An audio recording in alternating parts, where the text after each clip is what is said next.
லேசாக வதங்கினா போதும். பச்சை வாசனை போகிற வரல நல்லா வதக்கிடுங்க. கொஞ்சமாக தண்ணி சேர்த்துக்கிறேன். ஒரு சட்டிக்கு மஞ்சத்தூள் சேர்த்துக்கிறேன். 1/4 ஸ்பூன் மிளகாத்தூள் சேர்த்துக்கிறேன். தேவையான அளவு உப்பு சேர்த்துக்கிறேன். கலக்கி விட்டுங்க.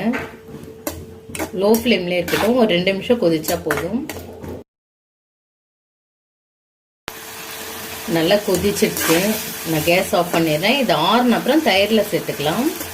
1 கப் தயிர் எடுத்துருக்கேன். வதக்கின முள்ளங்கியை அதில் சேர்த்து கலக்கலாம்.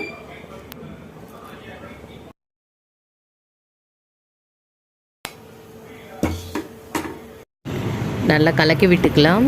தயிர் புளிக்காமல் இருக்கணும், அப்போ தான் டேஸ்ட்டாக இருக்கும். பாருங்கள், டேஸ்டியான முள்ளங்கி பச்சடி ரெடி ஆகிடுது.